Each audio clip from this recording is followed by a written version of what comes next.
The Under the Hood Show is heard weekly on this and other great radio stations across the U.S. Find out how you can participate in the show by visiting underthehoodshow.com. With Russ Evans, this is Shannon Nordstrom, thanking you for tuning in to the Nordstrom's Under the Hood Show. Have a great day, and remember, PTLA. The opinions heard on this program, based on the many years of experience of Russ and Shannon, are offered for entertainment value only and as a guide to your repair needs. No claim to repair or cause is given or implied.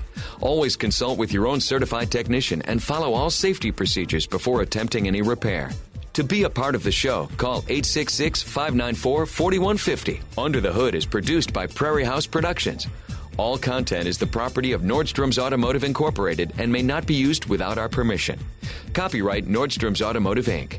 Now, let's go under the hood with the Nordstrom's Motor Medics. Welcome to the Under the Hood Show from the Autotempest.com studios. All the cars, one search. This is the Under the Hood Show. Russ Evans is here to answer your automotive questions. Welcome. Thanks for joining us under the hood. Shannon Nordstrom is here to do the same. Welcome, hoodies. Thanks for tuning in so we can help you tune up. I'm Chris Carter here to answer your calls at 866-594-4150. 866-594-4150. What's caught your attention in the automotive world? Not often do we start the show with an obituary, but I do have one today that is, as I was reading it, it was like, that just made me smile, and as a person that made a lot of other people smile. And that's kind of odd to say when you're talking about an obituary. Mm-hmm. But in our local paper here on August 5th, so not that long ago, was the obituary for just a friendly gentleman that was in our town, Wally Eugene Collier.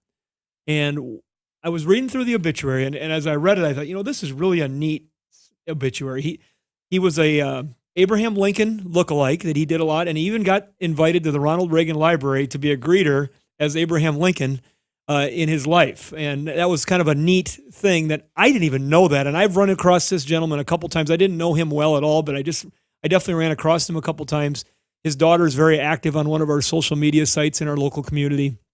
And so I've seen the name, and I've never really put all the pieces together. But as I'm reading through the obituary and just reading about this neat life, this gentleman that his loves in life were Pepsi, Twin Bings, Kit Kats, just waving at people. Just a friendly guy. He'd walk by the city hall and tap on the window and make sure they were working in the city hall. But one of the things that it says in the paragraph here is that he became very well known for his walks to the post office to get the Daily Mail. He was excited on Thursdays because that was newspaper day, and he could read the Ask the Motor Medics column. Nice. Huh. And I did not know that he was that much interested in the Under the Hood Show, because Russ has been writing the Ask the Motor Medics column for how long now? 13 years. Right, and it's in local newspapers, and it's across the country. Spread across the country. And one of the first papers that ran it for us was our local Garrettson Gazette. And with that Garrettson Gazette having the Ask the Motor Medics, apparently that was an important, neat part of his weekly routine. And so I've got to contact somebody in the family and reach out to them and maybe get them a couple of hoodies or something like that. I'm a little late probably for the one that should have got the hoodie. Right. But I think that's pretty cool when I saw that in that obituary. So I kind of weird to lead with an obituary, but a really neat gentleman, led a great life, it looks like. And part of his favorite things was the Ask the Motor Medics newspaper column. And so hate to even turn that into a commercial, but if you're out there listening at a newspaper, get a hold of us. We can get that for you and help you get it set up. So 866-594-4150. Let's go to North Carolina and talk to Josh. You're on the Under the Hood Show. Josh, what can we do for you? I've got a 2014 Jeep Cherokee with 106,000 miles on it, and it's got the 9-speed ZF transmission in it that I'm starting to have some issues with, kind of sluggish, some rough shifts, and kind of a noise when it shifts, like from 5th to 6th. So I was just wondering if you guys had heard about these issues before and what you think my best option is to get this looked at, whether it's dealer or a different shop, something like that. Yeah, there's been a few issues, not anything overwhelming, but we've had a few issues with these Jeeps doing this. Some of them can be resolved with programming, with a software update, but other ones are a complete rebuild. Let's hope for the first. Yeah, so we see this with a lot of transmissions now as they've gone to multiple speeds as compared to the older ones that were, six speed at the most, 5-6 speed, 4 in some of them. They've started to have some more challenges trying to get these things to be perfect all the time. And for the most part, they're pretty good. But the Jeeps, the Ford vehicles, Chevrolets have had a lot of issues in the trucks, and a lot of those have been able to be resolved with a simple software update. So I would check with the dealer first, see what they have in the way of a service bulletin and update, and also ask them what their success rate has been. Because if they tell you they've reprogrammed, 99% of them and it didn't work and only 1% did, I would be less optimistic, but you're still going to need it to be reprogrammed once you replace that transmission. So at least there's a ray of hope in there. I know some of my own personal experience, and this just circled back to us again recently on another customer. But in my particular pickup, I had a shifting issue, a shutter issue, and I was skeptical, but the dealer had a fix. They said, we want to bring you in for a replacement and a complete fluid flush. We're going to do some reprogramming.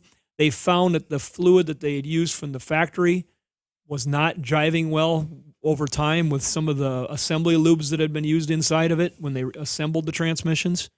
And so I was like, okay, we'll go ahead, try it. But I will have to say that after they've done that, it resolved the problem. And I didn't initially, I told the service advisor that. I said, I'll let you have a shot at it. I go, I don't think this is going to work. And so I had a pretty good shudder coming from my transfer case or my torque converter, and my shifting was just like rumble stripping, they called it. And it fixed it. So there are times that I will be a personal testament that it does work. But there's other times that they'll, like Russ said, they'll do a couple of these procedures and then they'll get done and say, I guess it doesn't work for yours. You've got another problem. Josh, thanks very much for the call. Good luck. We're going to take a break. When we come back, we want to hear from you. 866-594-4150. You're listening to the Under the Hood Show. 866-594-4150. From the Autotempest.com studios, all the cars, one search. This is the Under the Hood Show. Here's a question that came in from the chat. 2005 GMC half-ton dual control doors. One side goes hot by itself. What's going on there? Oh, well, this is one of our a very common question. We get the calls in the shop often as well. I had a couple this last week. So they have electronic controls in those vehicles, fully electronic. There's no vacuum in there. So your left and right have a separate electric motor that runs the doors from hot to cold. And then there's some temperature sensors and things like that in there. If a temperature sensor fails, it can cause one side to go hot or cold if it doesn't know what the temperature is it's trying to adjust or move more than you want it to if you've got it set somewhere in the middle. But the most common failure on that is the actual blend door motor itself, which moves the temp doors from hot to cold. They're not too hard to access on this model vehicle. If it was a Ford, you'd be out of luck because you got to basically pull the entire dash to get to these to one of the two motors on the bottom under the console. It's a nightmare. But with the Chevy, it's not so bad. The second most common thing is the control in the dash. The control in the dash fails. They're a high-use item. You're pushing the buttons all the time on them. They can fail and have that happen. Can also be some grounding issues and things like that. But we plug the scanner into it. That's the first thing we do. We start the car and warm it up completely so I can get some heat out of it. Then I test it. Will it go hot to cold? And if it won't, I look at the scan tool, and it tells me the position of those doors. Okay. If the left side, say that's the one that's not responding correct, but the right side is on the passenger side, then I'm going to look at the data. And if I see that I've got 0 to 255 counts on one side, but the other side's kind of stuck at 60 and not moving, pretty good idea that blend door motor has failed on that. So it's not a difficult system to diagnose, unless it's like some of the ones we've had recently where they come in and they say it's been acting up for months and we start it up, try it cold, try it hot, works fine. It works perfect through everything. You look at the data, there's no history codes, no current codes, no pending codes, and it's working fine. They're like, well, yeah, there's been a couple times it's worked okay. Great. This is one of them. 866-594-4150. Let's talk to Lon. You're on the Under the Hood Show. What can we do for you, Lon? Yes, I have a '08 Honda CRV, and I keep coming up with throttle body code. After cleaning the throttle body, what I did is put a starter on, clean the throttle body, and I keep coming up with it's idling too high for too long. I can't remember the code right off. It's a very common code. There's a lot of it on YouTube about it, but nobody said anything on repair. I'll back up just a little bit here. You said that Sure.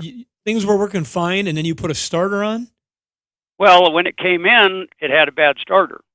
So we pulled it in, put a starter on, and when you have to pull an intake to pull a starter on that Honda CRV, so I went back in. It wouldn't idle right afterward. I don't know if it was idling right before. A customer says it was. Well, of course. Well, you know, It was running great until you touched it. you've been there and done that, I'm sure. We and I think she's truthful about it, but I cannot. And I just Googled it and come up with quite a few hits on that same problem. Yeah, you're in the same position that we've been in a couple times in the last 12 months, and most of the time it's the throttle body itself. And what happens is, so we had one come in. There was 3 of these. The first one came in. We drove it into the shop, but it was knocking horribly. Needed an engine, but it was idling. I know it was idling. I was checking it in. I was taking pictures of the dash when it was idling, so I could go back and verify with my video that this thing's running at 700 RPM. The check engine light is off. That way, once we get the engine in, we can go back and see if it was there. Because sometimes we'll tell a customer, you sure that check engine light wasn't on? Because here in the video, when I brought it in, well, it came on once the engine started making noise. So that's not exactly what we were thinking. New story to match the current situation. And that vehicle, when we switch engines in ours, we always change all the external parts, electrical, fuel assemblies, harnesses, to the engine we're putting in. That way we know that all those components will work the way they did originally. But often what happens on these older Hondas, when you disconnect the battery, you could pull one in running perfect with no issues, take the battery off for a couple hours, hook it back up, and now you've got a failure because the computer has learned a certain strategy in its programming for that throttle body in there. And and it's adapted to a failure in the throttle body, a small one. Once you disconnect the power and hook it back up, it can never relearn it again because it's it's outside of its parameters, and you just can't relearn it. You do the thing where you start it, turn the key off, tap dance around it 3 times, then hold the gas at so many RPM for so many minutes, wait for the fan to come on. You know the tricks. You probably tried this 3 or 4 times, and it's still doing the same thing. And then we end up getting a throttle body. And there's been times where we've purchased aftermarket throttle bodies that didn't work. And then we ended up buying a brand new OEM one, finally got it to work. But we've put OEM ones on that we had to get 2 of because they didn't work. They're very temperamental. But I have had it happen a couple other times. One was when we put a starter on. We had one with 250,000 miles. We put a starter on it a year ago. The starter failed. We put a second starter on it. And sure enough, when we put that second starter on it, it idled high. And the only thing we did was disconnect the battery, remove the intake, change the starter. It would run if we tapped on the starter to get it into the shop. So we knew it was idling fine before, and it just happened. And we ended up going through, in that case, it was a real tight budget one, and we could not get, the dealer didn't have a starter available for it. Throttle body available for it when we put the starter on. So we had to get a used throttle body, which was hard to get too. We had to order them in. And the first one we ordered in didn't work. We ordered in another one. It worked. It was tricky, but those things happen with those. But I'll bet if you've gone through and you've made sure you have no vacuum leaks, which we've done on all of them with a smoke machine and there's nothing, and you've tried the reprogram procedure, you're probably looking at putting a throttle body on it. Does that help you out there, Lon? I appreciate it. I'm going to come up with a throttle body. That was my next, because I did try the throttle pedal. And it isn't, you're right, that when you look at the scanner, everything's kind of off on that A and B circuit. Yep. And there wasn't a lot on that. Excuse me. That's frustrating being a mechanic, isn't it? You know, when you're working on something and it's like, I know I didn't do this, but it's doing it. And now how do we figure it out? It can get, we could write a book on strange things that happen that were not our fault as mechanics. You know, I think only mechanics would buy that. Yeah, right. Totally. Yeah. Right. Exactly. And then they would, but the one that sticks out the most in my mind is we had a car pull up. This probably going back 15 years ago, and it was an older LTD. And the lady pulled up and wanted us. She says, "I need my oil changed." And I said, "Okay, we could do an oil change." I went out to get the mileage off the car, and I started up the car. And I heard her pull up. It was idling. The front window was open. It was a kind of a rainy day like this out. So, the front window was open. I heard her pull up, and it sounded like a nice old LTD. Fine. When I got in the car and I started it up to check the mileage, to write that down, because back then we were doing it on paper instead of on the computer tablet like we do now. When I started the car up, it started knocking loud, clunk, clunk, clunk, clunk, clunk, clunk, clunk. And I came in and I said, I can't change your oil. Your engine's knocking horribly. She said, "What did you do to my car?" And I said, You're standing right there at the door. I'm standing out there. I turned the key. That's it. And it was knocking. The engine was just gone. I said, "Well, I'll check your oil and see where it's at." And I pulled it out, and it was full on the stick. So it wasn't like it was out and it just happened right there. Just at that point, something happened, and they chose not to do anything with it or fix it or have us do anything more to it. But it was those kind of things happen. Yeah, I bet. Think of you as a listener right now. How many times if you've had a breakdown, how many times was it where you drove to the grocery store, went inside, came back out, and your car's dead? Or you started up and now the check engine light's on. Right. Or there is a noise. When did that first occur? So it's kind of the fun that we have in the world. Lon, thanks very much for the call. Good luck. Rick, we're going to get to you in just a second. We're up against a hard break here, so I don't think we have time to get your question yet. But I did get a question off the chat here. Why have automakers, this is from Lath, why have automakers gone to so many gears in automatic transmissions? Same reason that they've gone to so many gears in bicycles. Think of how much easier it is for you to pedal a 21-speed bike. I mean, even now, my wife has a 15-speed. And when she rides that, it's harder. I've ridden it too, and it's harder to drive that than it is the 21 because you've just got a little extra. A person only has a power band too, like a car, and it's only so much. So the more gears you have, the more efficient that vehicle can run, which is great. They're going to more gears. It does cost money to build the parts, but surprisingly enough, and Shannon sells these things, some of those transmissions that have a lot of gears are surprisingly affordable. And I think that's because there's not as many failing and there's more out there. But when you look at the dealership price on them, they're crazy money. And the engineers were challenged, it seems like, because once they started adding gears, people like the smoother shift. Mm-hmm. And so then it became kind of a thing when the analysis of the car would take place. Effortless shifting, hardly ever noticed. So That was the desire to add more gears, smooth out the shift points, just make it this smooth. And then the CVTs came along because let's just get rid of the gears and make it a constant movement of RPMs as it goes faster. So there's been this push to smooth that out, along with the push for fuel economy. And torque, power. And adding more gears is how they were able to pull that off. And where we sit now, they're doing it, right? I mean, it's not 100%, but then look where it's come to now. We just test drove a Mustang Mach-E. Right.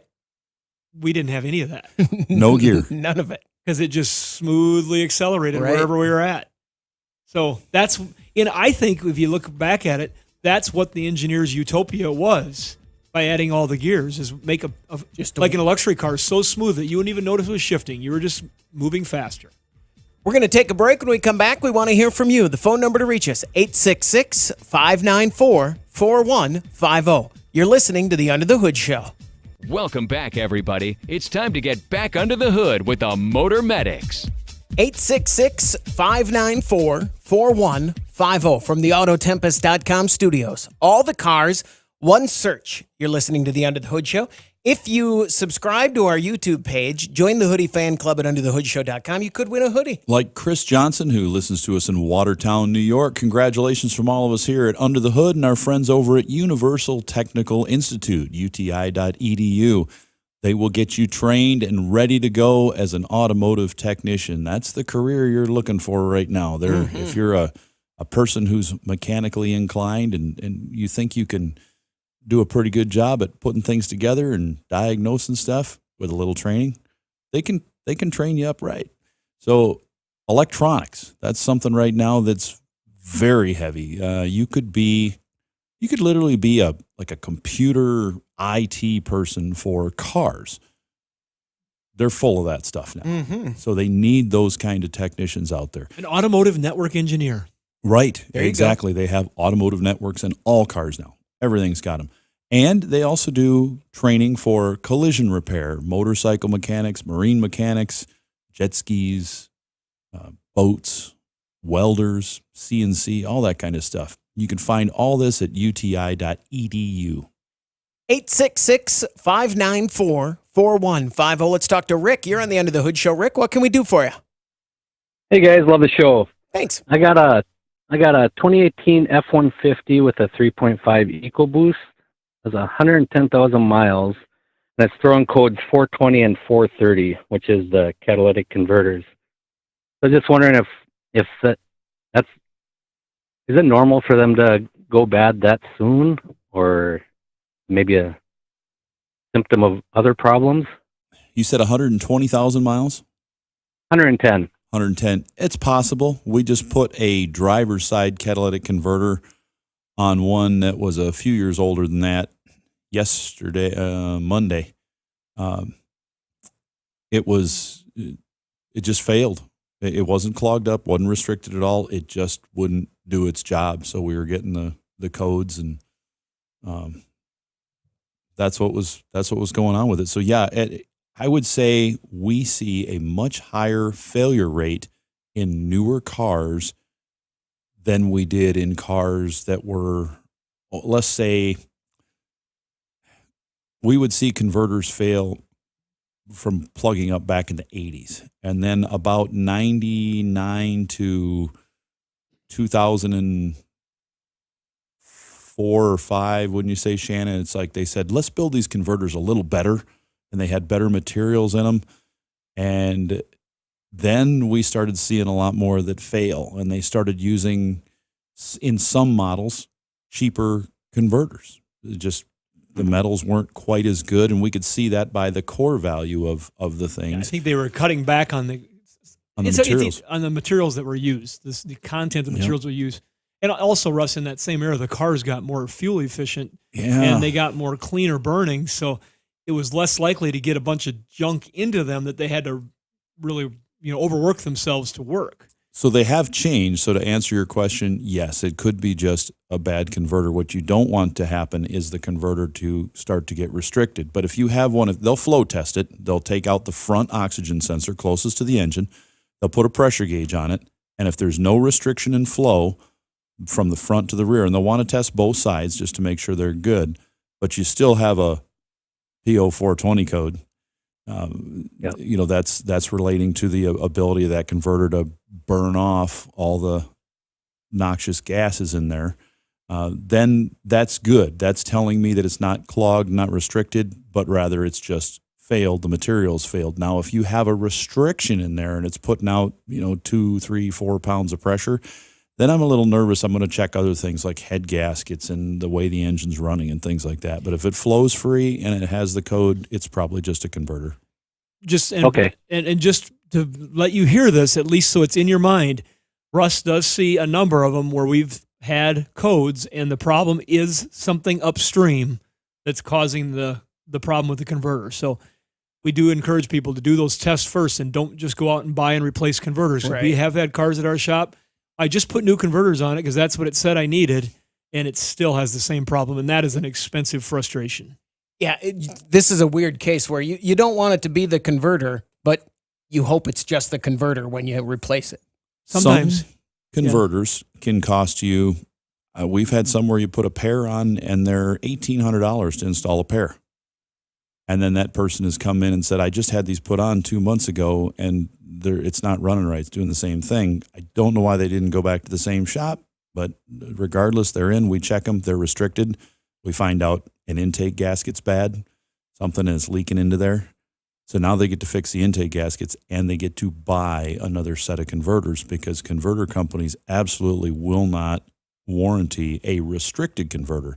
One that's not cleaning the air, maybe they had a problem with some of the metals in their formula that went into it. But if they're plugged up, garbage went in and clogged them up. Rick, thanks very much for the call. There's a good chance we come back to the converter thing on this show. Yeah. There's 866-594-4150. Let's talk to Daryl. Daryl, you're on the Under the Hood show. What can we do for you? Hey, I've got a 2013 Lincoln MKX, and it's a heating and air conditioning issue. I can turn AC on both sides, the passenger side and the driver's side, but I get heat out of the driver's side. No matter what I set the temperature to, I get heat, but out of the passenger side, I get AC. So is that the vent or a flap that's bad or a computer issue? And just to confirm, this is a Lincoln MKX, which is the larger one like the Ford Flex size, the bigger crossover? MKX. Yep. So that would be, is that the same problem as that Ford Flex that we had there in the shop? It could be. This is a pretty common call for us to have heating and air conditioning issues on one side or the other.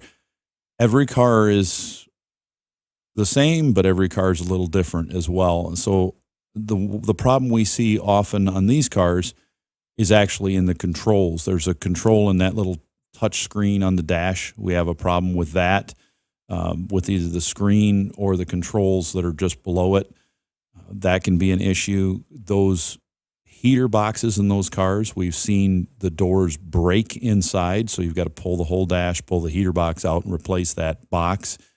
We've also seen it as simple as the motor failed behind the dash. But in those cars, I'd rather replace the screen and the control unit and program that than replace those No kidding. motors because, you've got to pull.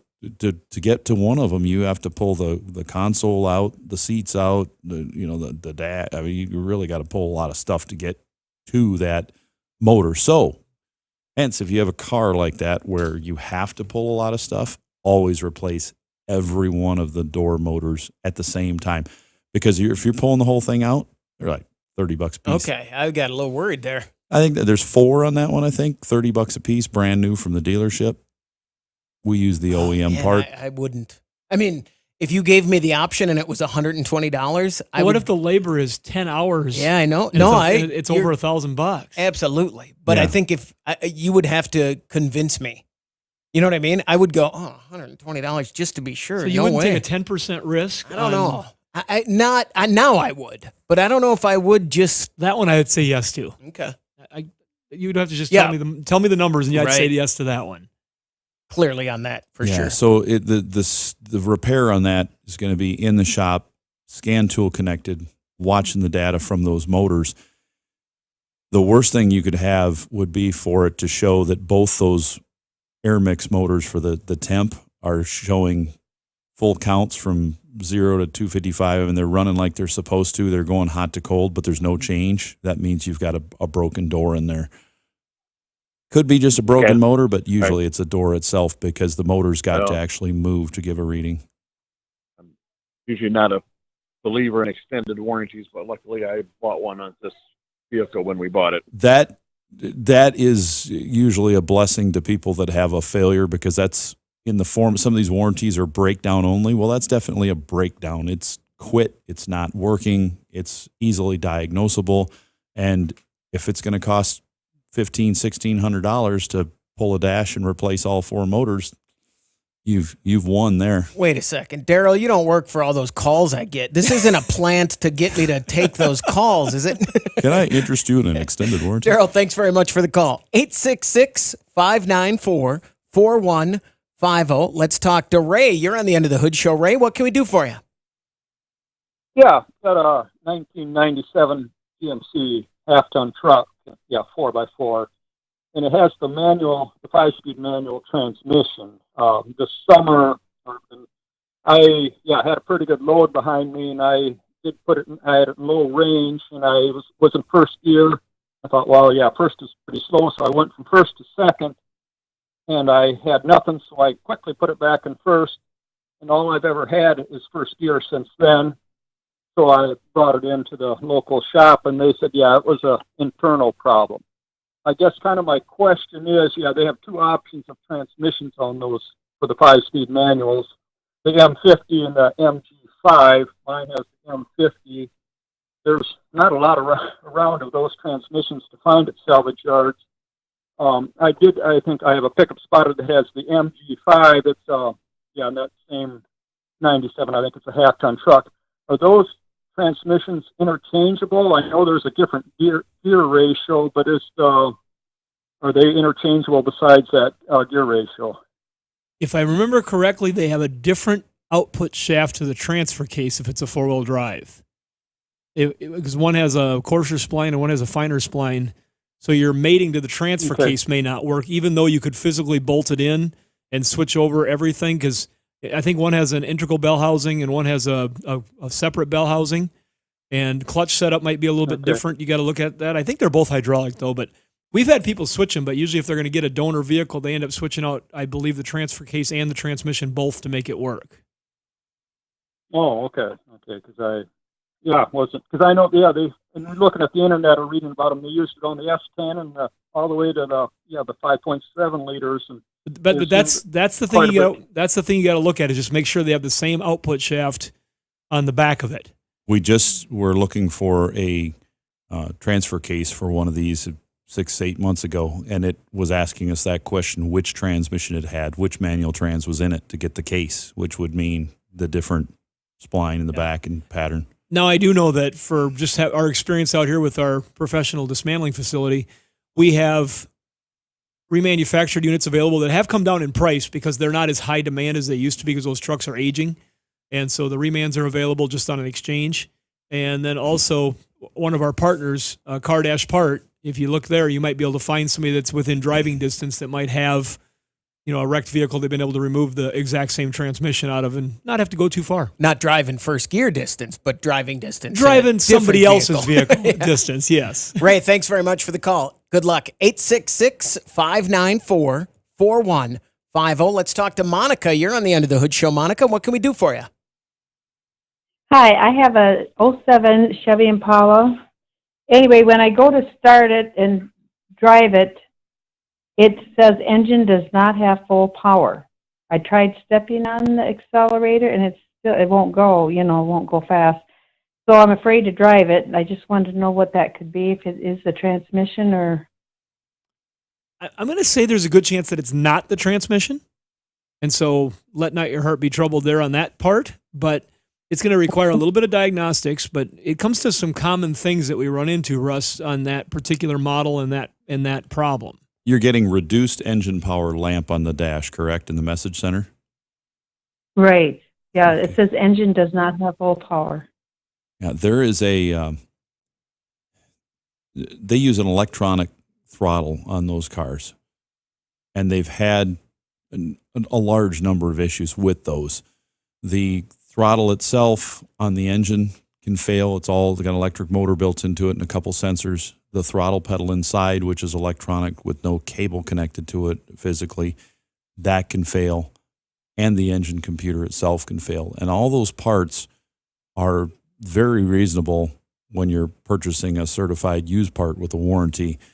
New, they can get pretty expensive. But, you're looking throttle bodies and even computers are cheap. Computers are around $100 or give or take a little bit on those used, where a new one could be $700 or $800. You're talking about a 14-year-old vehicle. Yeah, so they're plentiful. They can be diagnosed pretty easy at a shop, and they can be repaired pretty easy. Now, you can have other things that would cause the same issue. A simple sensor failed on the engine, causing it to go into reduced power mode to protect itself, can be an issue. But like Shannon says, I don't think it's going to be your transmission. That would be the most expensive thing, but it's very unlikely. I guess, Russ, I haven't asked you this for a while, but if you took this car right now in the state it's in, she's got the light on, it's not letting her go power. If you scan that, what are you typically going to see? I'm hoping when I plug that in to see something simple like a single sensor that is out. It says sensor failed, and that it's giving me a code, and that's why it's doing that. In the worst case, it might say throttle body, throttle position sensor correlation, or accelerator pedal position correlation. That would be great, because that would tell me that we have a bad sensor there, or maybe even a connector on the end of the harness that's bad. Those would be easier things to repair. And she's right to not want to drive it, right? Right. I mean, it could have other things that are causing it to bog down, like a catalytic converter being restricted, but typically a catalytic converter isn't going to say reduced engine power. Yeah. That's going to be an electronic issue in most cases. Monica, thanks very much for the call. Good luck. 866-594-4150. We're going to take a break. You're listening to the Under the Hood Show. Get under the hood. Call the Motor Medics, 866-594-4150. 866-594-4150 from the Autotempest.com studios. All the cars, one search. This is the Under the Hood Show. Let's talk to Rodney. Rodney, you're on the Under the Hood Show. What can we do for you? Thank you for taking my call. I got an 05 GMC pickup, half-ton, 5.3, everything standard. My dual climate is doing something weird. I can just be driving down the road and I can't find a pattern to it at all. And the driver's side will just go hot inadvertently all by itself. Passenger side works fine. I don't know if there's a door that's, I don't know. What do you think? It's been like we said before, it's pretty common on the show. We've had a couple other calls about this. Third one today. Yeah, third one today, and two of them were this type of vehicle, and one of them in a Ford. I wonder if the next one will be on the F-150. You never know, but yeah, it is common, and especially when you get towards the seasons start to change, people notice it. But like with the others, same kind of thing. Blend doors are most likely. Control in the dash is the second most likely thing. Third most likely thing, which is pretty rare on those, is a broken door inside of the box.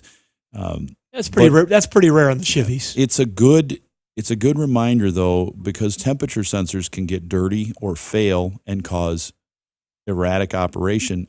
Make sure you keep, if you've got a vehicle with a cabin air filter, you got to keep it clean. You got to make sure it stays clean, because what happens if it gets too dirty, shouldn't be passing by it. But when you try to pull it out, a lot of that dirt falls into the case, and then it starts to stick on the doors jam, motors break, things like that. So not all of them have it, but if you've got a vehicle with one, make sure it stays changed and clean before it gets too piled up over it's like a trash can that never gets emptied. It's over the top. Mm-hmm. You want to empty it before it gets to the top of the grooves in the filter. So on yours, the diagnosis for it is to get it into a shop where they can plug a scan tool in it, read it, see what the reading is, and make sure that those doors are actually moving. Because if they've got a door that reads moving, the motor shows moving full hot to cold, but you got no temperature change, that means you've got a broken door. But if they've got a motor that shows no change in the reading, that can be either the control unit or the motor itself. And to be clear, the switching the air filter won't fix this problem. No, definitely not. That's more of a preventative maintenance issue. Do that too. What that will fix sometimes is if you've got a window that's getting very foggy and you can't figure out why, and your air conditioning unit seems to be working under the hood, its compressor's running and getting cold. Sometimes a clogged up filter will do that. Rodney, thanks very much for the call. Good luck. 866-594-4150. Let's talk to Joe. You're on the Under the Hood Show. Joe, what can we do for you? Hey guys, I got a 2012 F-150 and deja vu all over again. Similar deal. The dual climate control. No way. No. As soon as I heard that last caller, I was like, oh my goodness, I got the same similar issue. I know on my passenger side, if I split it and I have the passenger side at 90, my AC will come on every time. It'll be cold. And if I change it, like if I go all the way down to 60, it'll get hot. So it's like it's reversed. But sometimes if I go back up and then back down, I get back to 60 and it'll be cold. But it's either maxed out one way or the other just on the driver's side. It's either extremely hot or full AC. I don't think I have good news for you because when the F-150s come in, we made reference on these other ones. Well, I hope it's not an F-150, but when these things come in, almost every time it's a blend door motor. And to replace those things, we replace all four at once because you got to pull the dash. You got to take the seats out, take the console out, peel the carpet back, take the whole dash cover out, and then loosen up the airbox to be able to unbolt these things because there's just two screws under the bottom two that you can't get out without lifting the dash up.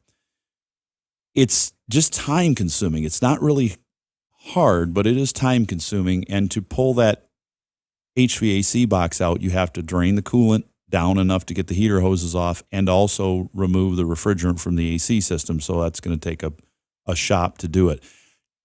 It would be something that if I had my own F-150 that I wanted to do this on, I could evacuate the AC system at our shop, drive it home, change the airbox motors over the weekend, then bring it back and recharge it on a Monday.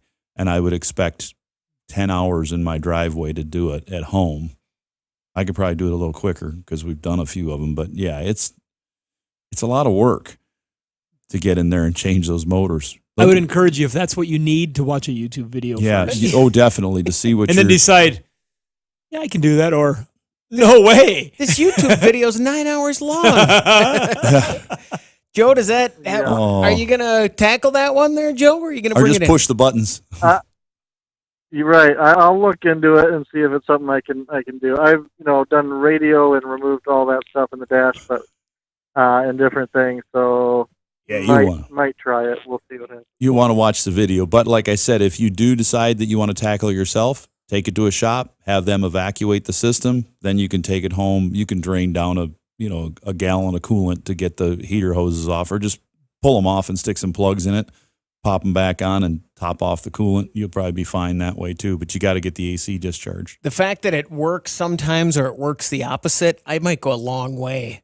You'll just push your buttons for a year, wouldn't you? Back and forth, you just got to push it again. You got to just push it right in the middle there. And now, in all seriousness here, just to make sure we say this, what diagnostics would you do before you started ripping stuff apart? Scan tool. Going to read it, going to watch it, see what's going on, but it's probably going to start counting and then go to zero in between and go all the way to the other end and start reading at the end. I think it's dead in between. That'll do it for this hour of the Under the Hood Show. The Under the Hood Show is brought to you by Sturdivant's. Hour 2's coming up. Thanks for listening. You're listening to the Nordstrom's Under the Hood Show with the Motor Medics, Shannon Nordstrom and Russ the Super Tech Evans. Shannon is an ASE engine and parts specialist, and Russ is an ASE Master Certified Technician with extensive factory drivability training. Join the Motor Medics for fun and free automotive advice with real-world solutions to everyday automotive problems. The Under the Hood Show is heard weekly on this and other great radio stations across the U.S. Find out how you can participate in the show by visiting underthehoodshow.com. With Russ Evans, this is Shannon Nordstrom, thanking you for tuning in to the Nordstrom's Under the Hood Show. Have a great day, and remember, PTLA. The opinions heard on this program, based on the many years of experience of Russ and Shannon, are offered for entertainment value only and as a guide to your repair needs. No claim to repair or cause is given or implied. Always consult with your own certified technician and follow all safety procedures before attempting any repair. To be a part of the show, call 866-594-4150. Under the Hood is produced by Prairie House Productions. All content is the property of Nordstrom's Automotive Incorporated and may not be used without our permission. Copyright Nordstrom's Automotive, Inc. Now, let's go under the hood with the Nordstrom's Motor Medics. Did you mail your thing in yet? Your recertification? No. Welcome to the Under the Hood Show. The phone number to reach us, 866-594-4150. From the Autotempest.com studios, all the cars, one search. Russ Evans is here to answer your automotive questions. I'll be here certified, ready to go all day. Shannon Nordstrom is here to do the same. Welcome, hoodies. Thanks for tuning in so I can help you tune up uncertifiably. I'm Chris Carter here to answer your calls at 866-594-4150. For whatever reason, I hear that when we do this rejoin, and I think of it now. You could just leave that as an inner monologue thing. It doesn't have to come out. Now I want to encourage you. For people that didn't hear the last episode, they're probably thinking, what is he talking about? Well, let's have to leave it that way, I guess. 866-594-4150. Let's talk to Tessa. You're on the Under the Hood Show. What can we do for you, Tessa? Hi. I drive a 2010 Prius, and my husband has one of those scan tools, and it keeps coming up with a P0401, which says exhaust gas recirculation flow insufficient detected. What's that mean? Is that something I need to get fixed right away? Is it dangerous? Yeah, first of all, give it to us in layman's terms. What is it saying? That is an exhaust gas recirculation valve, EGR. Okay. There's a valve on there. The problem is likely not the valve, but the valve opens up and it allows combustion gases that have been burned, that have been passed into the exhaust, to be recirculated back into the engine, which controls cylinder temps and affects your emissions to the good, to the positive side, keeps things cleaned up. What happens commonly on that model Prius, same thing that happened to yours, Chris, but to pull the intake and clean out the EGR passages, because the EGR passages get full of carbon and it doesn't allow any flow. So we take it off, we clean it, make sure that they're completely open, and then what we can do is pull the valve off and do some testing, make sure they're blocked. But every one we've seen has been blocked so far. I mean, it's so common that when we ever put in a certified used engine in one of these vehicles, the intake comes off, we clean those passages, and with it out of the car, we can do this in 10 minutes. So we do it because once it's in the car, you're looking at 3 to 5 hours to do the whole job. It's going to keep your check engine light on. It's not going to run clean. It's going to be, you got a Prius, it's a green car. It's not going to be as green as it could be with be like lime green. Mm-hmm. Yeah, it'd be lime green instead of bright green. Olive green. It needs a little help there, but that's not a real cheap fix when you're looking at $400 to $500 to take that apart and clean it all out. A lot of people just say, well, I've got a lot of miles in my car, I'm just going to keep driving it. It'll probably be fine. Does that happen, Russ, for the same reason that they have to really do a strong catalyst system on those cars because they just don't build up engine operating temperature? That's part of it. You get the carbon start to build up, and then the engine's not run a lot. It hardens, and you get carbon buildup. You can use an emission system cleaning kit from one of our partners like Justice Brothers. That will clean out some of these things before it gets plugged. Right, that's what I was just going to Once it's plugged, you can't clean it. It's kind of like a house drain. If it was full of wet cement, you could probably flush it out and get it cleaned out. But once it dries, you're not there. No. Does that help you out there, Tessa?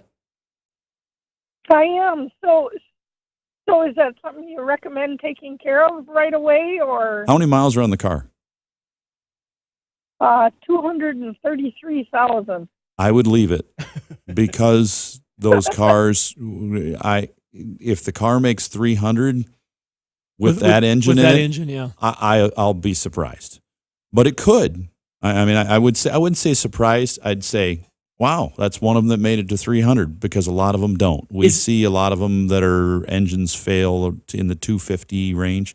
And that, again, depends on how much it's been driven on the highway versus in town, because those things really scream going down the highway, and that really wears them out. What are you using or losing any oil? Not a lot. When it's due for an oil change, it's about ready. It needs a little in it, so it's due anyhow. So That oil is turning into carbon and hardening in that EGR system as well too. So yeah, I wouldn't mess with it. I'd save that cash for either an engine when that time comes or replacing the car. And it's funny that I say either an engine or replacing the car, because right now with the number of cars in short supply like they are, people are fixing stuff that I've never dreamt that they would fix. We're seeing lots of old, nice-looking cars with high mileage getting remanufactured and used engines put in them.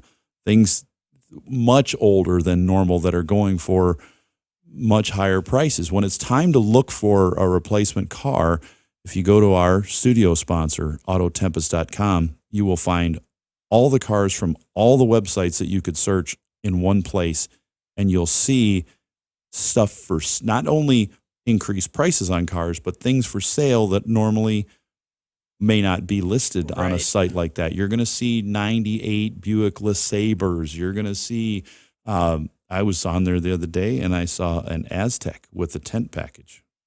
Shannon.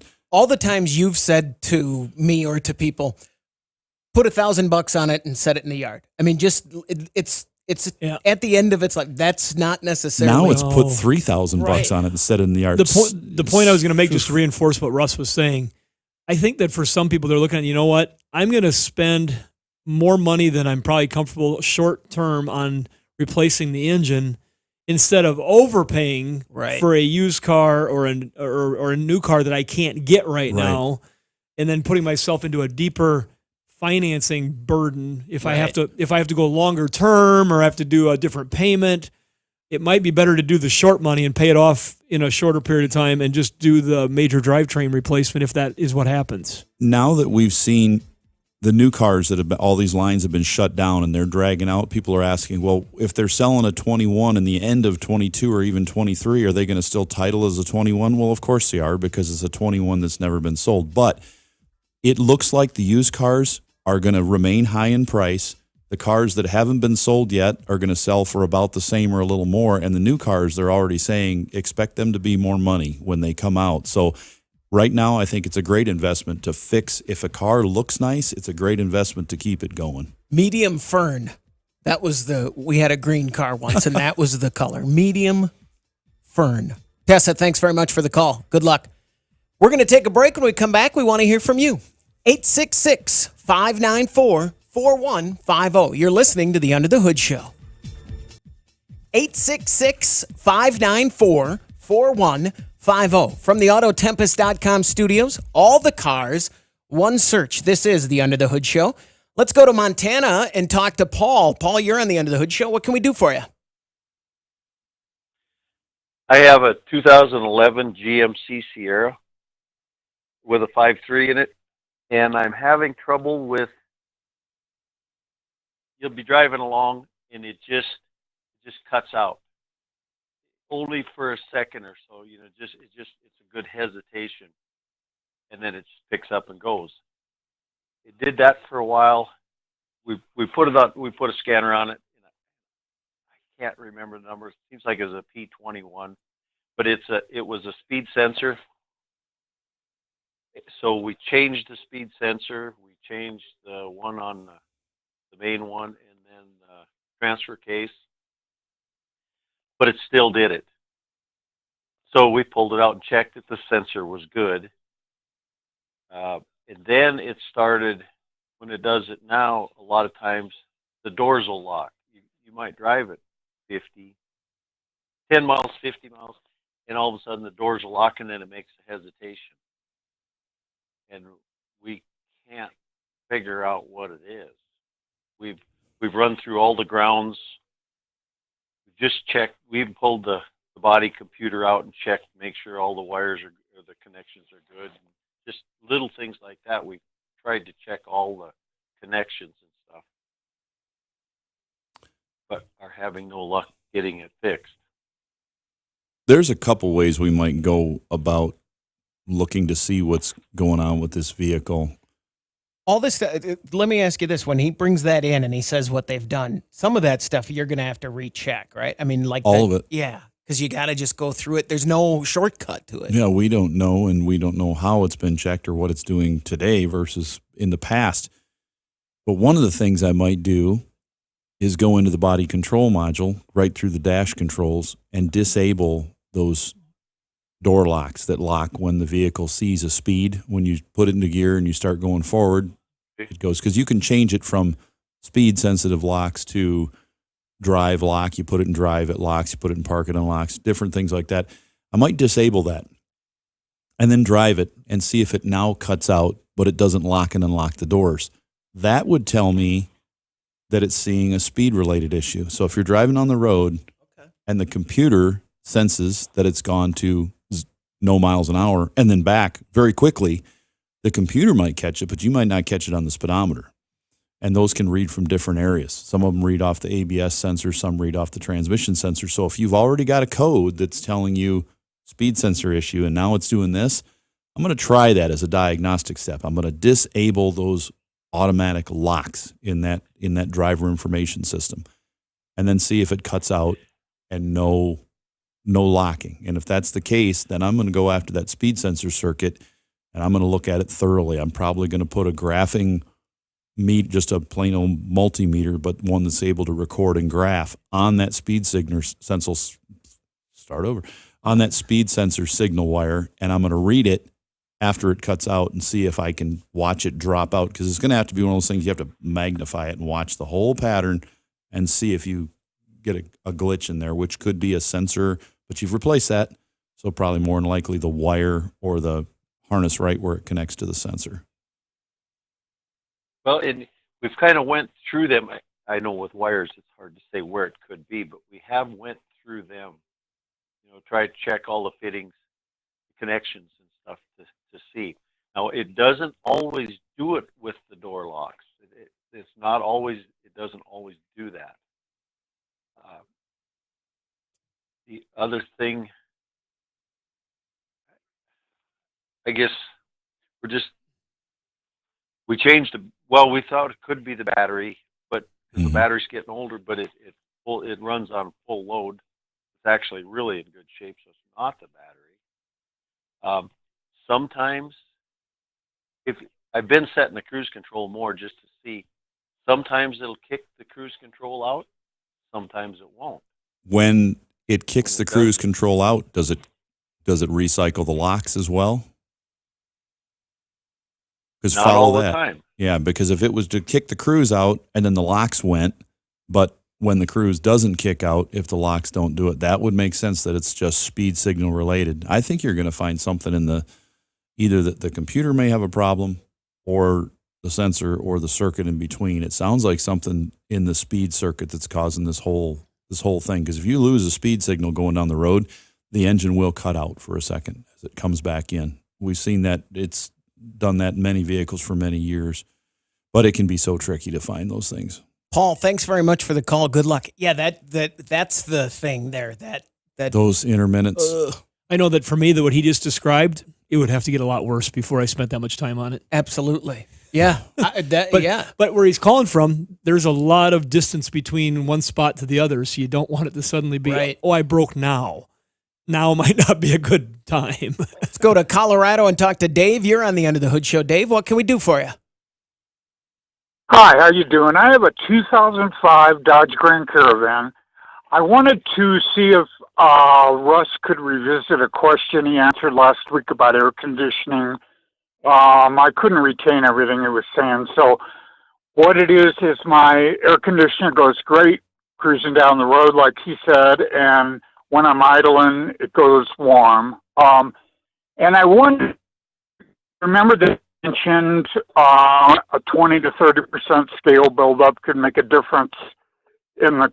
I thought he said it could make a difference in the cooling, but I kind of lost you after that. So I was wondering if you could revisit that, if a flush would help, and my radiator flush would help clear clear any of that up? I feel like this is the perfect time for me to jump in and say, if you do miss an answer, you can go get the podcast or go to our YouTube feed or Facebook and watch or listen to last week's show. And anytime you hear something, now there's a place you can go back and get those answers we did. But this is, I think, still a good question. Fits pretty much any car. So if you've got one that cools good going down the road, air conditioning wise, but you stop and it doesn't, that is typically because your fans aren't working. And this is where I, chastise like Chris and say, don't do that. But I find out he hasn't been doing it. He hasn't been running his AC because when he comes to a stop, it doesn't. We haven't had time to check it yet. We have one fan that runs and one that doesn't. Right. So if you've got fans that don't work, I feel like I'm going back to last week. If you've got fans that aren't working when you're stopped,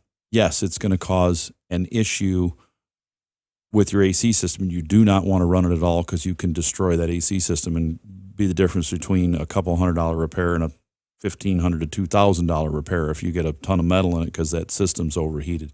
We're talking about the AC system overheating, not the engine overheating. And when we go over and switch to the engine overheating, yes, if you get a scale buildup in the system over time, you need to flush it. If you haven't flushed it, if you don't flush it, you build up the scale. You can't really remove the scale. They don't make a lot of cleaners to get the stuff out because of environmental protection rules now. But that can mean a big difference in your cooling, the scale. So regular coolant flushes, when they're due, not over needed, but when they're due, should be performed on cars to keep them operating. Now back to your air conditioning system, the fans need to run. If you've got a one-fan system, it needs to run on all speeds. If it's got a dual-fan system, they need to run both like they're supposed to. Those can be turned on in the parking lot or inside the shop bay with a scan tool to verify if they are working and find out if they're, when the AC system is turned on, do they run and blow air like they're supposed to. Any kind of contamination between the radiator and the AC condenser or bent fins, if you lose 30% of your flow because your fins are bent on that AC condenser from grasshoppers and rocks and sand, road debris, that will greatly reduce your efficiency of your air conditioning system. So a shop will have to look in there, see if it's clear and clean, flowing well, and verify that the fans are operating at proper speed. So no flushing of the air conditioning system. It's Right. just getting that thing so everything can flow as good as it can and make sure the fans are working is about all you can do is make sure the refrigerant Correct. levels are there and there's no leaks. Make sure you have good flow, and you hopefully can be good to go for a long time. Dave, thanks very much for the call. Should I, with radiators now are, correct me if I'm wrong, they're much cheaper than they used to be. Oh, yeah.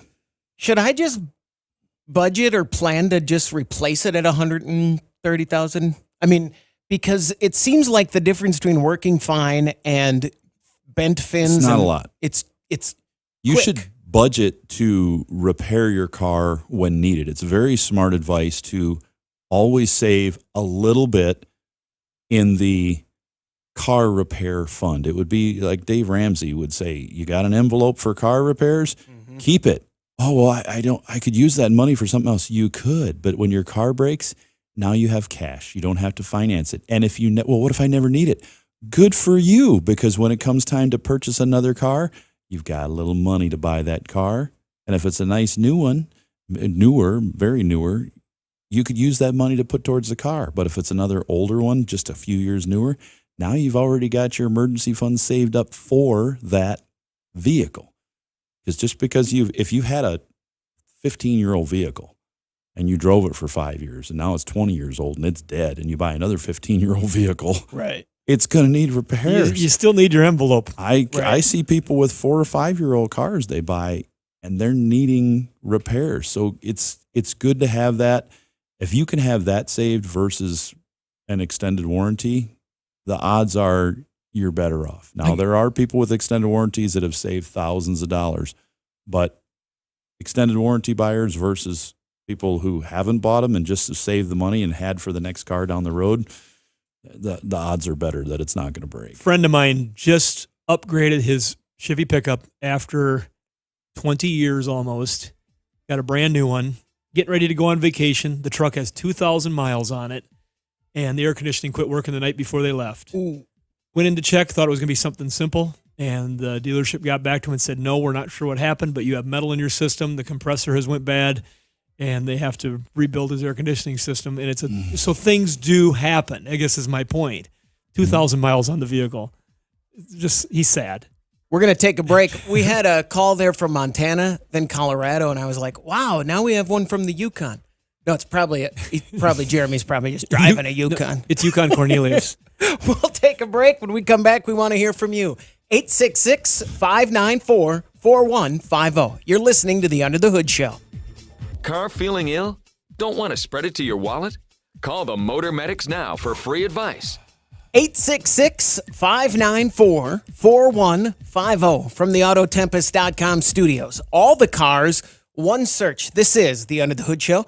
If you like our Facebook page or subscribe to the YouTube channel and join the Hoodie Fan Club at underthehoodshow.com, you could win a hoodie. Like Mike French, who listens to us in Clayton, New Mexico. On Congratulations. Podcast. Congratulations from all of us here under the hood and our friends over at Universal Technical Institute, where they can get you trained for what you need to be as an auto mechanic. I mean, now there's a lot of careers open out there for auto mechanics. Electronics are the big heavy ones coming. Gas cars, electric cars, so many changes in the gas cars to make them more fuel efficient. You've got to know about what's going on with cars these days. Air conditioning systems, braking systems, suspension, tires, just basic stuff on cars that you may think you know everything about cars, but I challenge you to check out uti.edu and look at some of the videos and stuff they have on their website and see the courses and just find an interesting, you may go, wow, I never thought about this possibility. I think I'm going to explore it. Check it out. I think you'll like it. uti.edu. 866-594-4150. That's the number to call us. By the way, you can call that number 24 hours a day. Let's talk to Jeremy. You're on the Under the Hood Show. Jeremy, what can we do for you? I got a 2011 Yukon, and I lost communication with my transfer case. And I replaced the control module and the switch, and I'm still lost. I've checked my grounds, and still nothing. So you put in a control module, and you Yep. couldn't communicate with it. If you did an all scan or tried to hook directly to it with a scanner, you couldn't find the transfer case, and it's doing the same thing now? It would not connect with the scanner. It would not connect with the transfer case at all. Well, chances are that if all the fuses are good, chances are that the original transfer case control module is probably still good. And since that's programmed already, I would probably plug that back in to begin my diagnosis. And then I would go right to the transfer case control module with a wiring diagram, the factory wiring diagram, and I'm going to check my power and ground, my ignition power, all the powers and all the grounds right at that module. Make sure that they're all the way they're supposed to be, that they're all good. And if those are all good, then I got to find out why it's not communicating. And sometimes how I do that is to do an all code scan using a scanner. Our Alltel scanner will do it. Our Snap-on scanner will do it. Our factory GM scanner, the Tech 2 and the laptop will all do it. And I'm going to look and see if there's any other modules that I can't find in the system that I know are there besides that transfer case module. So let's say I have power seats. So I know I have power seat modules, but they're not going to set a code on the dash. And I may not be paying any attention to them because, my car, I don't move my power seat unless my wife gets in and moves it, and then I move it back. So it just sits there. So I may not know that it's functioning or not functioning. And that's a fairly significant adjustment. Yep. Or if the say the seat module was down or another module was down on this car, it could be preventing communication to your transfer case control module. So then you go unplug that seat module once and see if it came back. And if it does, there you go. We find more modules that are down that way. Well, we plug in and we look and say, hey, why are these three out? So we unplug them one at a time and see if the other ones come back. And usually it's the third one we unplug. We unplug all three and it's still not working. So we plug them back in a different order and go, oh, look, now it's working. That's how you find them. When you got a communication issue on those systems, it can be tricky. But often they confuse you. If you get a wiring diagram, it's easier to find. But sometimes they'll put 2 or 3 fuses in certain circuits and say, well, that doesn't say transfer case control module on it, TCCM. Why is it saying this? And it's a different power. So if you go right to the module and you start back probing and you're going from ground to the power wires, you're like, hey, there's no power on this one. Where does it go? And you start looking at the diagram and you're like, well, what's that fuse do? It doesn't say anything to do with transfer case, but it turns out it's up ahead in the circuit somewhere. That's how we go about diagnosing them. Does that help you out there, Jeremy? Yes. Okay. Thanks very much for the call. Yeah, that's just one at a time. There's no real quick way to. And we got some hoodies out there listening right now and say, why do I need to talk to my transfer case? Right. And we mentioned earlier when we did the Universal Technical Institute commercial, your car is an automotive network. It's an automotive computer network, just like you would set up in your business or your house. And there are sometimes bad devices on the network that can screw up the rest of the network. And so that's what Russ was talking about as an idea to look at for just others that are listening. We got one going on in the studio right now. We're working on we've got an automatic camera switching system. When we talk, it switches back and forth, and we've added some cameras. And when those cameras are plugged in, the other ones don't auto switch. So we're back to the original system. So they're working on that in the network right now, trying to figure out. So it's unplugged and it's working the old-fashioned way. 866-594-4150, the old-fashioned way. Yeah, with it doing it automatically. In the future, yeah. It's going to be even better. It's hard to use old-fashioned with automatic switching video HD Digital cameras. It's working the 2021 way instead of the 2022 way. Let's talk to Dave. Dave, you're on the Under the Hood show. What can we do for you? Well, I got a question for you guys relating to actually a couple of things that you talked about today. I'm thinking of buying a new hybrid, and I heard somebody just talking about a Prius and some of the problems and she's had, but she's almost at 300,000 miles. I don't think that's a problem if you get that kind of mileage. But I just wanted to get you guys' opinion on the hybrids I live in the same area you guys are, so our cold weather and longevity. I mean, with the price of cars now and the fuel and everything, that's the reason I'm looking. But I just kind of get your guys' opinion on that. Don't be scared of it.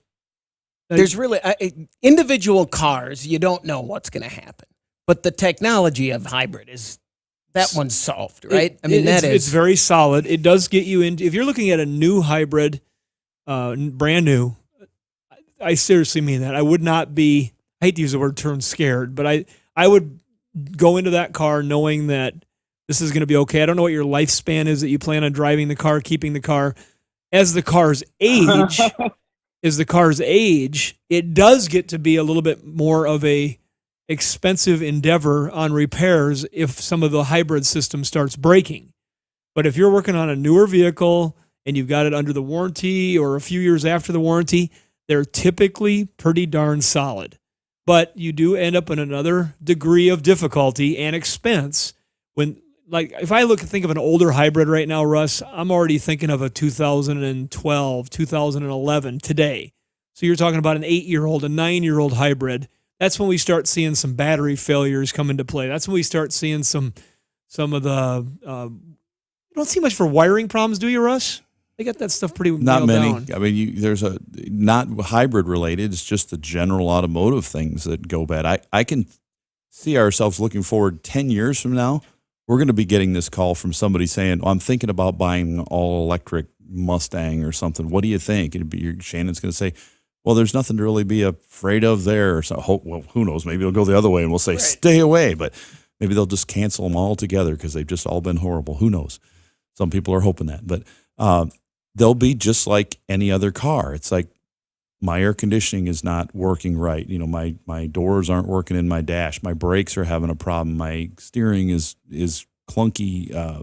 All those kind of things that we're having now. Same way with a hybrid. The hybrid is just another car, but it has an electric component between the engine and the transmission, or it's the entire transmission itself. But it's making that thing move and it's charging. And when you get older, like you're saying, that's one more thing that could be the problem. Mm-hmm.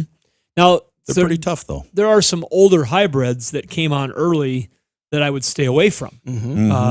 So I would stay away from a 05-06 Silverado pickup hybrid. I would stay away from an early Tahoe hybrid or Escalade because they've proven to be somewhat problematic now that they're at this age. But when they were new, they seem to work pretty darn good. Does that help you out there, Dave?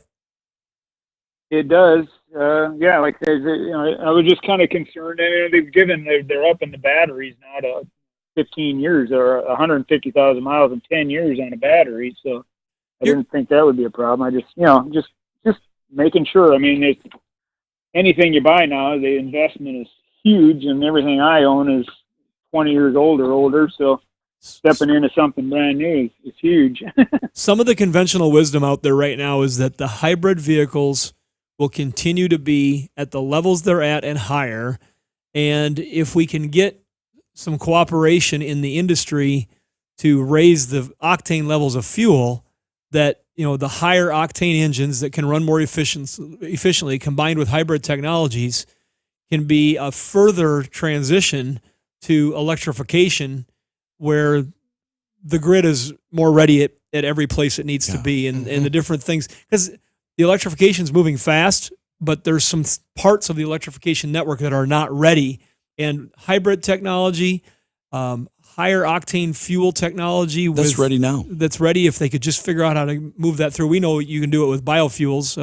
Bioethanol is a great way to do that. But those will be transition points, and it's going to take a while to get to more electrification. Dave, are you looking at something specific or just asking that question in general? No, I'm looking at the 2021 or 2022 Venza. It's a brand new Toyota. Yeah, the Toyotas, when you get right down to it, the Honda Insights and some of the early ones, but the Toyota's been on this hybrid thing for a long time.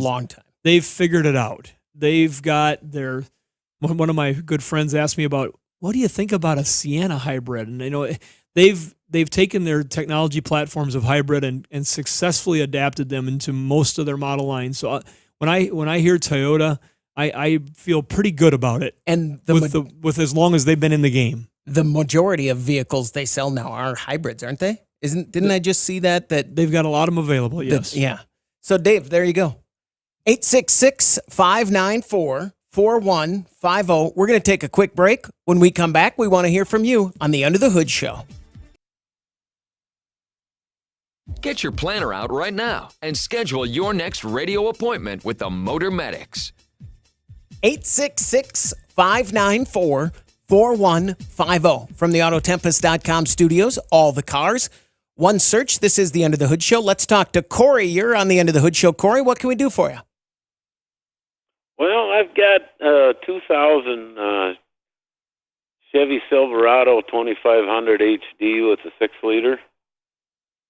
And it came in at a misfire on number 1 cylinder. And I did the compression check. I did a leak down test.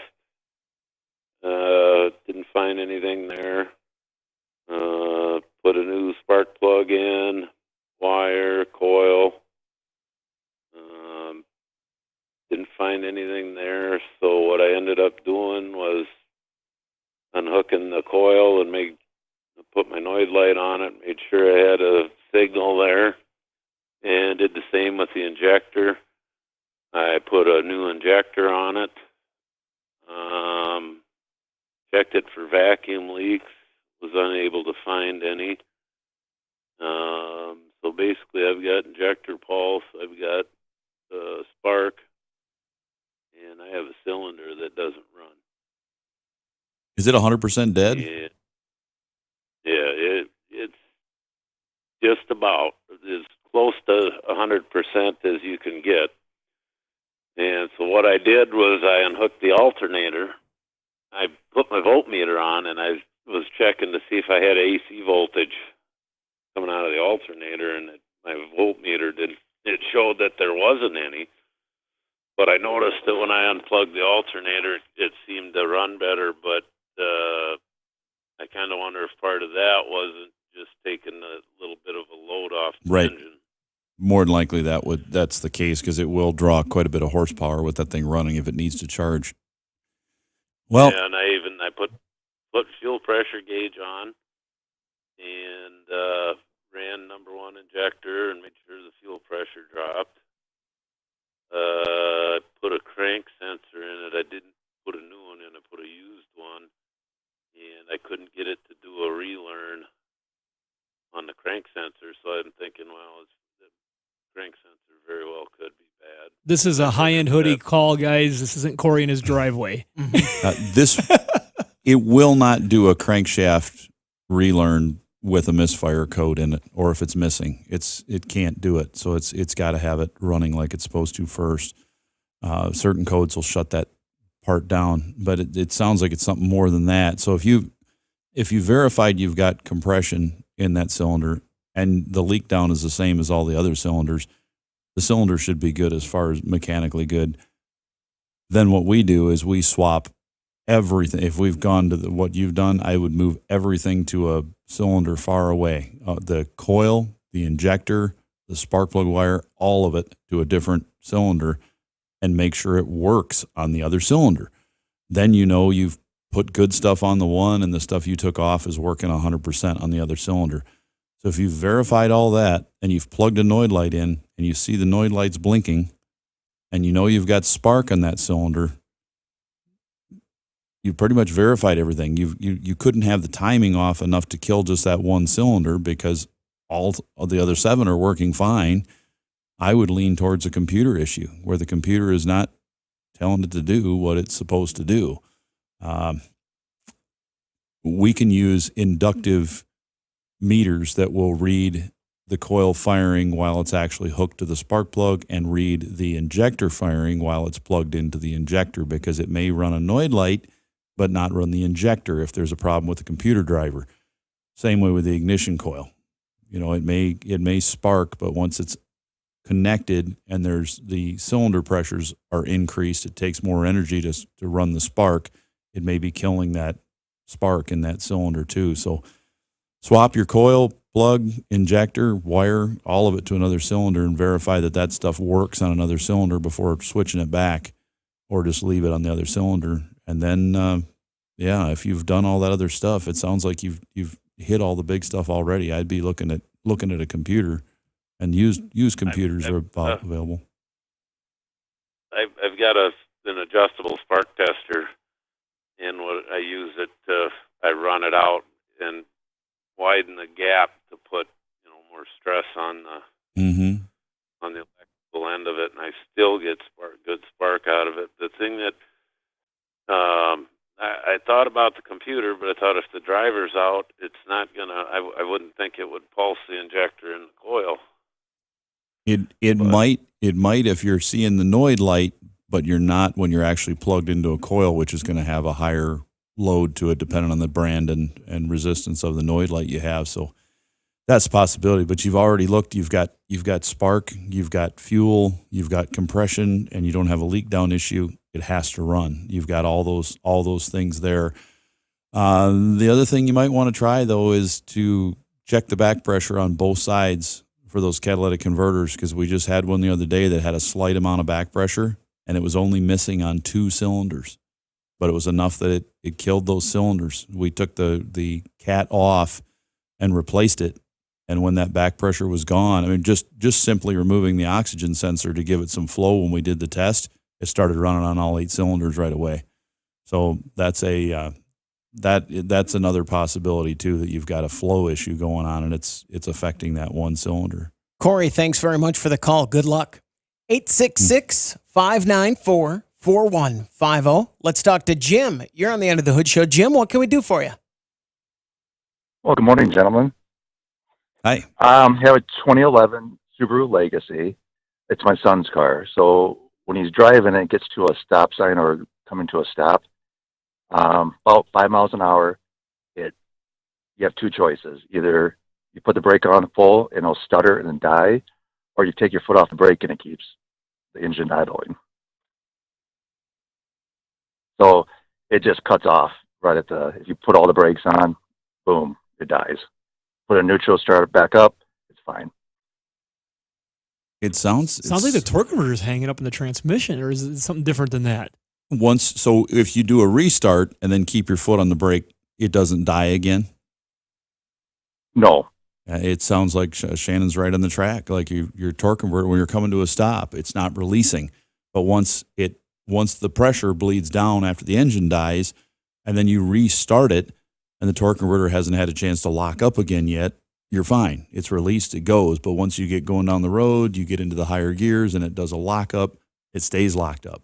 And that could be as simple as a transmission flush with a cleaner to try to clean that valve out and the torque converter and get it to unlock like it's supposed to. May have a solenoid that's hanging up in that, not releasing the fluid pressure. If that's the problem, but that's definitely the way you described that. That was our first idea. That one, I even wrote it down. When you get to that, you did, Chris? I wrote down. I started to write down torque converter as soon as he started saying the problem. That's what I was showing you there. That's me writing down. I don't know if that makes you feel really smart or makes me feel not as smart. I don't think yours has nothing to do with you, and it barely has to do with how smart I am. It's just makes me proud of Chris. I remember that was a thing that it seems like it's always the torque converter. To me, it's pride of your recollection of things that you've heard before. Mm-hmm. I think Jim's got more info for us. He does. He doesn't want us to dance in this torque converter things. He's about ready to burst our bubble here, I think. You know what? Keep on dancing. Well, that's what we would check, because if not, you could be describing something that's a vacuum related issue that could be something with the brakes. But most likely, what you described, it's just getting bound up when it goes to start because it's not releasing, and it's just enough that it kills the engine. And once you start it again, things are free, and it runs fine then. Jim, thanks very much for the call. Good luck. Real quickly, catalytic converter. We had something kind of funny happen that's not funny at all. Not funny at all. Our producer, Doug, sends us a picture, and the funny part is that Russ thought his daughter lost her cat. I saw the text come up, and it was just the preview on my iPhone, and it said, Megan had her cat stolen. Mm-hmm. Or almost had her cat stolen. I said, oh, that's horrible. I didn't even know she had a cat. And then I open it, and there's a picture of a saw blade 3/4 of the way sawed through the pipe and stuck in this catalytic converter, which is going to take some repair, but pull it out and do a little quick weld, maybe $100 or so, get it fixed. She got to keep the blade as a souvenir. Right. Yeah. Not the kind of souvenir you want. But how do you prevent this? If you're looking to buy a car, you might think about this, what Russ is going to say. Think about a car that has converters attached to the manifolds, because they look at those and go, oh, those are too tough. I'm going to a different car because they're tucked way up under the car. A lot of cars have them. How do you know? Ask the mechanic before you buy a car. It's like the used car inspection. But if you've got one with converters hanging underneath, like some of the older Tahoes and trucks and things that are easy to crawl under, they do make some deterrents, which aren't perfect. They can still be gone around and circumvented, but cages and locks and things like that for these, they help out a lot. That'll do it for this hour of the Under the Hood Show. Until next time, you can find us at underthehoodshow.com. The Under the Hood Show is brought to you by Sturtevant's. Thanks very much for watching and listening to the Under the Hood Show.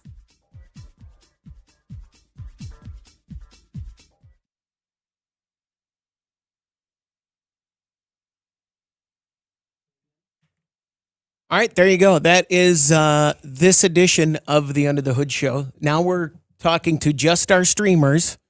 Can we back off that camera, that angle right there? That's pretty. No, that's the way it should be. Like with me, look at where I'm at. So I'm up right there. Yeah. Shannon is. How about where I'm at? How do I look where I'm at? It's not. There it goes. Switching to me. I move around a lot. And now Chris. His is a little further out than yours. No, he's just smaller than the rest of us. Oh, yeah. More hair. It's just not to the fake hair thing. We did a whole segment Chris on that. is just self-conscious of how great he looks. I mean, you got that great logo going on there. You look like Superman. The angle seems a little more from an angle than it used to be. Well, it's just closer in, so it cuts. Look how.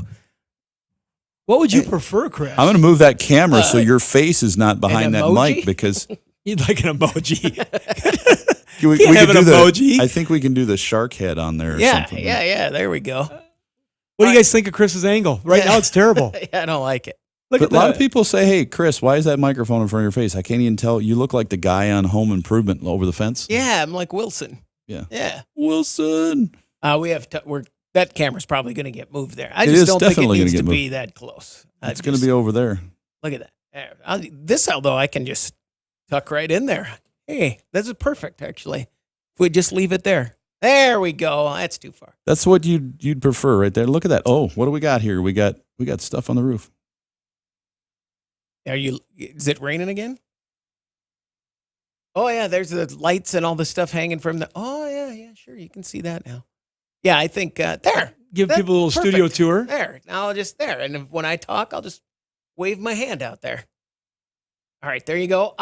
If I hope you could hear it while we were doing this show. I don't know if you could hear it or not, but the rain was just pounding on the roof here. We've had so much rain the last week or so, and it continues. Yeah, if you couldn't hear it, that says a lot about the studio. But it was pretty torrential, is the word that I think people will use from time to time. I think that's a fair word to use. Appropriate. Or else like a cow peeing on a flat rock. I think torrential covers it more because that's so localized.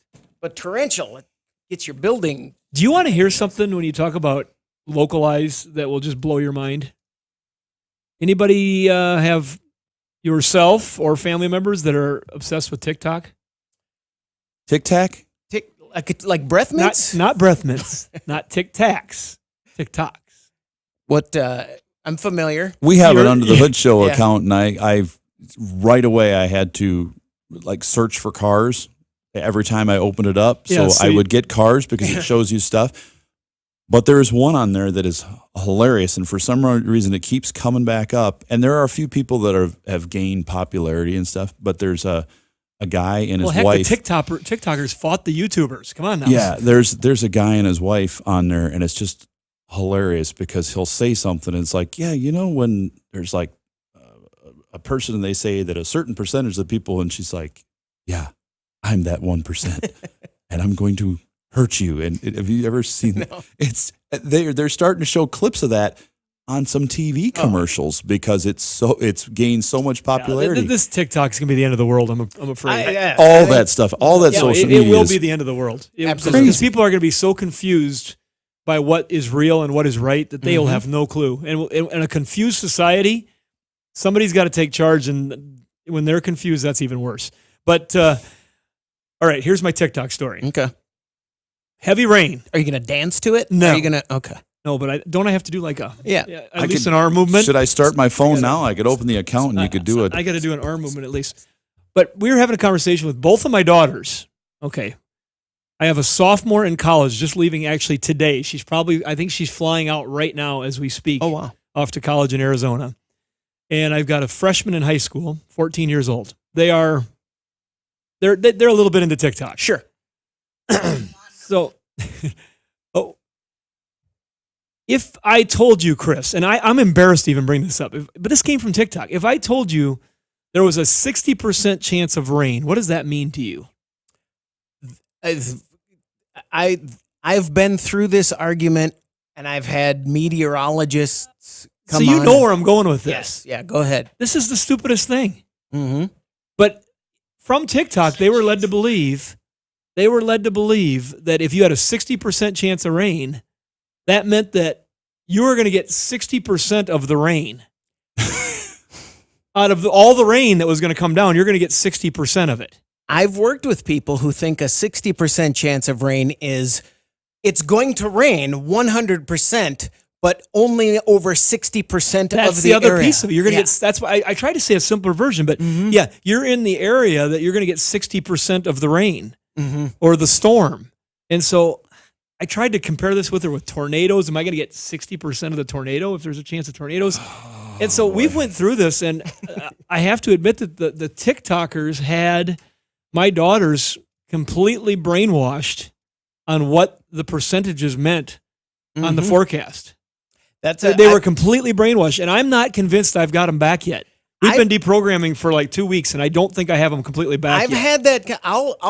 I'll give them a little bit of leeway on this because I've had this argument with people at work, and I work in a place where we have meteorologists. I just had to go down the hall and have the meteorologist explain it, but until that moment, the people I worked with thought it was that. So this isn't just a localized event. No, this is. I feel better that my kids aren't just completely gullible. Yeah, they're just partially gullible. There is so much junk but we get that in the shop too. They come and say, "Well, I saw it on YouTube, so it's got to be this way." It's like, well, if you saw it on YouTube, how come you're not fixing it yourself? Well, because it didn't work. I'm like, it's okay then. Maybe it's not right. Mm-hmm. You know what else I find really ironic? Do you think it's just a coincidence? Isn't it ironic that? Don't you think that the code for an emissions system failure in a car with a catalytic converter, which is supposed to be cleaning up the air from smoke and noxious fumes, is also the same code the police use for smoking pot, 420?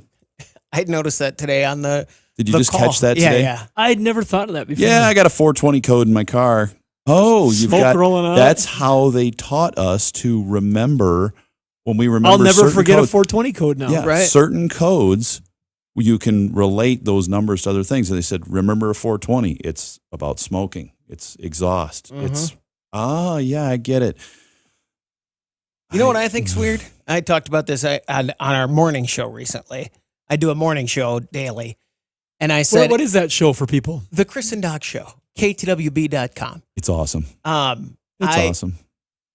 I think it's weird. We were talking about marijuana, and I said, it feels weird to even say marijuana on the radio. You just want to laugh, don't you? You just want to, like, it seems, like you're not supposed to say it, but the news was all about marijuana. Marijuana. So you just said marijuana as often as you could then? I just kept saying marijuana. Hey, back to this YouTuber thing. Did you happen to watch the YouTuber fight again this weekend? Jake Paul and Tyrone Woodley? No, I heard about it. I suckered into spending the $60. And you paid? Yeah, my entire family. Why would you watched. pay to see a fight? I mean, I could just go over there and pick a fight with Chris right now. We could just. We could sell that. You know what? Yeah. This was entertaining. I will say $60. I felt a little bit ripped off, but yet I was completely entertained. Yeah, I know exactly how that feels. But I've bought a 13-second fight before. So this Jake Paul, who if you're watching this, and you probably know who he is if you're on YouTube, but him and his brother have just made, I mean, literally millions and millions of dollars of just being outrageous on YouTube. Mm-hmm.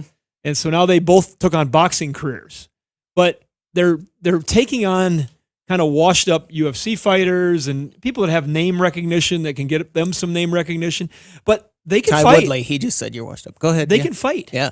Well, Tyron Woodley, he's 39 years old. He's been beat up a lot. You gonna fight him? No, not a chance. You might have to. He was now. just fighting for the UFC belt like a year ago. But come on. When you see the highlights, Woodley could have just killed him about 5 different times and chose not to. Right. He was in on the take. I think that's he had to be in on the take. He had him against the ropes and realized, oops, I think I hit him too hard. That's what it sure looked like. But anyway, that when you said YouTuber, it made me think of that. So, all right, we ready? my. Ready to call it? Sure. We got stuff to do. Yeah, don't we do. Places to All be. right. Thanks for Buttons watching to the push. stream. Thanks for subscribing, doing all the stuff you can do to help us with our stream, and Tell people about it. tell Ty Woodley about it. Yeah, don't tell him to come looking for me. He's not washed up. Well,